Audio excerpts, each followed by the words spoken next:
क्योंकि Gustav Eiffel ने सबसे पहले बार्सिलोना ही में एक अजीमुशान टावर तामीर करने का प्रपोजल दिया था, लेकिन उस वक्त वहां के शहरियों को यह बहुत फजूल किस्म का आइडिया लगा। उन्होंने कहा, हम क्यों इतने पैसे यहां लोहे का एक ढांचा बनाने में खर्च करें और फिर रात को इसे देखने के लिए बेशुमार लाइट्स का बंदोबस्त भी करें।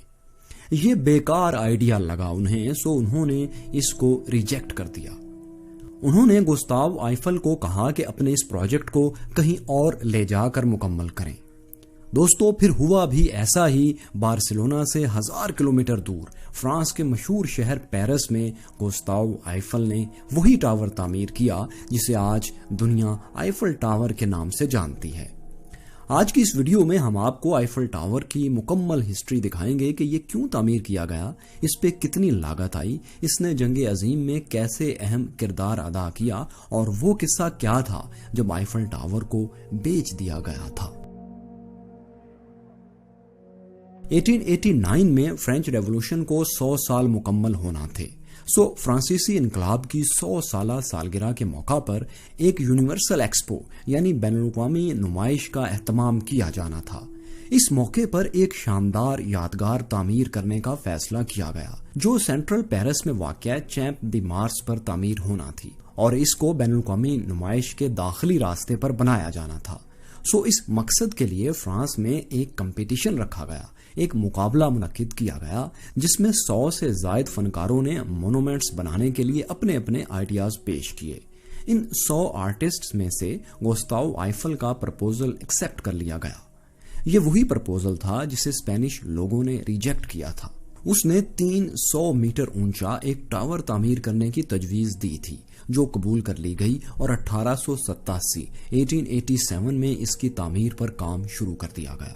यहाँ आपको एक और दिलचस्प बात भी बताते हैं, वो ये कि आइफल टावर का नाम तो गुस्ताव आइफल के नाम पर ही है और प्रपोजल भी ये उसी का था, लेकिन इसका डिजाइन आइफल की कंपनी के 2 सीनियर इंजीनियर्स ने तैयार किया था, उसने खुद नहीं।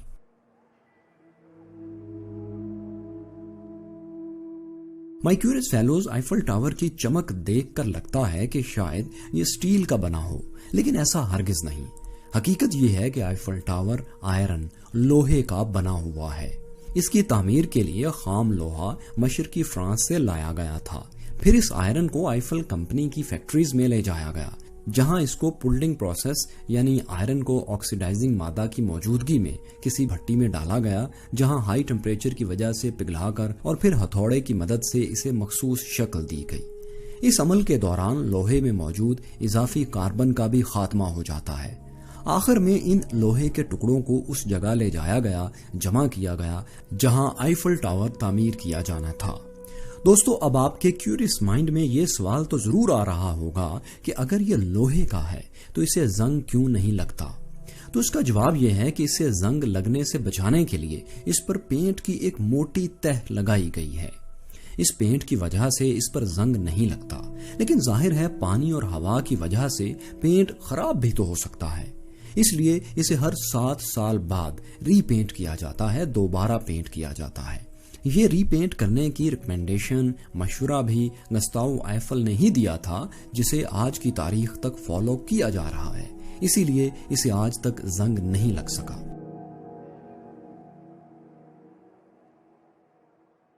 दोस्तों, आइफल टावर 300 मीटर या 984 फीट ऊंचा है।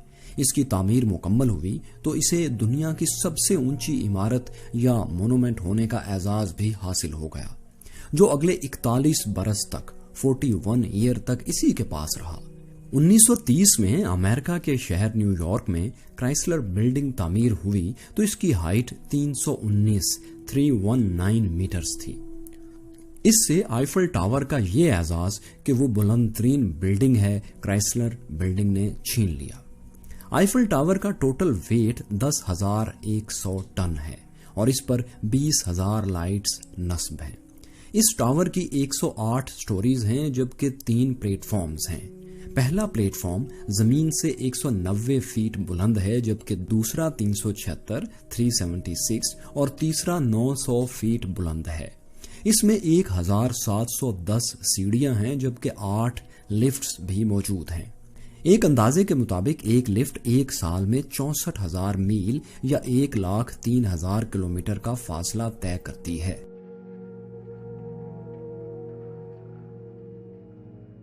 माई क्यूरियस फेलोज आईफल टावर को 2 साल 2 माह और 5 दिन के रिकॉर्ड टाइम में तामीर किया गया।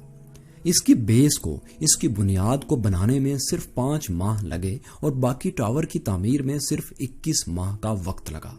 तामीराती काम जनवरी 1887 में शुरू हुआ और 31 मार्च 1889 को मुकम्मल कर लिया गया। इसे बनाने में $1.5 मिलियन, $15 लाख की लागत आई जो फ्रेंच गवर्नमेंट ने अदा की थी। दोस्तों, जब आईफल टावर तामीर किया जा रहा था तो पेरिस के लोगों ने भी इसकी सख्त मुखालफत की थी। उस वक्त के बहुत से नामवर दानिशवर, जिनमें फ्रांस के मशहूर मुसन्निफ मोपसां भी शामिल थे, उन्होंने भी इसके खिलाफ शदीद एहतजाज किया था। उन सब का ये कहना था कि लोहे का ढांचा पेरिस की खूबसूरती को खराब कर देगा। इस मुखालफत की वजह से गुस्ताव आईफल को सिर्फ 20 साल का परमिट यानी इजाजतनामा दिया गया था, जिसका मतलब ये था कि ये टावर यहाँ तामीर के बाद सिर्फ 20 साल तक कायम रह सकता है। 20 साल के बाद इसे यहाँ से हटाना होगा, यानी तोड़ना होगा और खत्म कर देना होगा। लेकिन ऐसा हुआ नहीं, क्योंकि वायरलेस कम्युनिकेशन के लिए टावर के ऊपर एंटीनाज लगा दिए गए थे और यूं इनसे रेडियो ट्रांसमिशन का भी काम लिया जाने लगा था। दोस्तों, आईफल टावर आज भी पूरी दुनिया में रेडियो और टीवी ब्रॉडकास्ट के लिए इस्तेमाल होता है। और अब तो आप जानते हैं कि आईफल टावर फ्रांस का एक आइकॉन, सबसे मशहूर लैंडमार्क बन चुका है। इसे इमारत साजी की तारीख में एक अजीम शाहकार भी समझा जाता है। आईफल टावर को फ्रांसीसी आयरन लेडी भी कहा जाता है। यह दुनिया का मोस्ट विजिटेड मॉन्यूमेंट है, जिसे पैसे देकर लोग देखने के लिए आते हैं। हर साल तकरीबन 70 लाख लोग यहाँ आते हैं, जिनमें से 75% गैर मुल्की होते हैं, यानी उनका ताल्लुक फ्रांस से नहीं होता।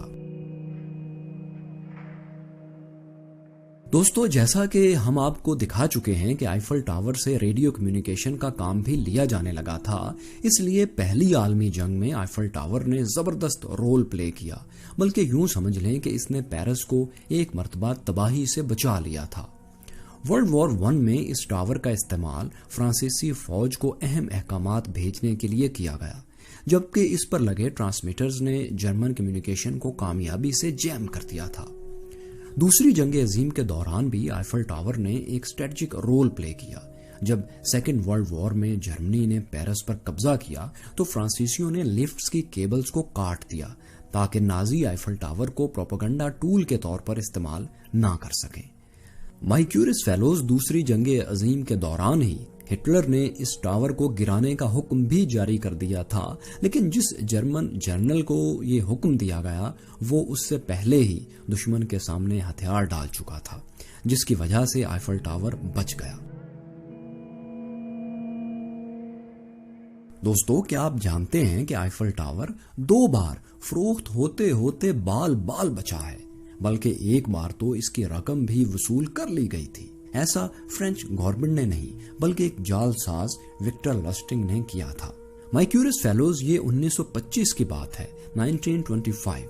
विक्टर लस्टिंग, जो एक कॉन आर्टिस्ट था यानी कि धोखेबाज था, उसके फ्रॉड के किस्से न सिर्फ पूरे यूरोप बल्कि अमेरिका तक में मशहूर थे। वो पेरिस के होटल में बैठा एक दिन अखबार पढ़ रहा था, जिसमें आईफल टावर के बारे में एक आर्टिकल पब्लिश हुआ था। इस आर्टिकल में लिखा था कि फ्रांसीसी हुकूमत को आईफल टावर की रेनोवेशन के लिए बहुत से पैसों की जरूरत है और इसके लिए उन्हें बहुत मुश्किल का सामना है। आखिर में सहाफी ने ये लाइन लिखी कि आपकी राय क्या है, क्या आईफल टावर को बेच देना बेहतर नहीं होगा? ये आर्टिकल पढ़ते ही विक्टर के चालाक दिमाग में फौरन एक फ्रॉड का आइडिया आया। ये आइडिया था आईफल टावर को फरोख्त करने का। उसने पम्फलेट्स छपवाए जिनमें लिखा था कि गवर्नमेंट आईफल टावर फरोख्त करना चाह रही है, और ये इश्तिहारात उसने पेरिस की नामवर कंपनीज को जाती तौर पर भेज दिए। और सबसे बढ़कर ये कि खुद को गवर्नमेंट का नुमाइंदा दिखाने के लिए उसने अपना एक जाली फेक आईडी कार्ड भी बनवाया। माइक्यूरियस फेलोज आंद्रे पोसन नामी एक बिजनेसमैन जो पेरिस की बिजनेस कम्युनिटी में अपना नाम बनाना चाहता था, पहचान बनाना चाहता था, वो इसके झांसे में आ गया। आंद्रे पोसा ने सोचा अगर वो आईफल टावर खरीद लेगा और आईफल टावर का मालिक बन जाएगा तो पूरी दुनिया की बिजनेस कम्युनिटी में उसके चर्चे होंगे। सो वो इस लालच के बायस जालसाजी का शिकार हुआ और 70,000 फ्रैंक में उसने आईफल टावर को खरीद लिया। विक्टर लस्टिंग यह रकम लेकर ऑस्ट्रिया रवाना हो गया।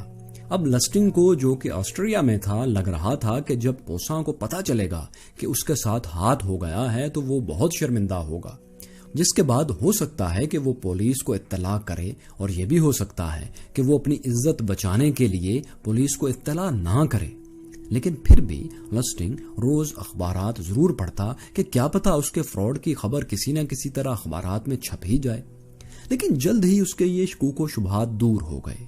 कई रोज गुजर जाने के बाद भी इस जालसाजी की खबर अखबार में नहीं छपी। पोसा, जिसने ये टावर खरीदा था, उसने शर्मिंदगी की वजह से किसी को बताया ही नहीं कि उसके साथ कितना बड़ा धोखा हो गया है और वो कितना बेवकूफ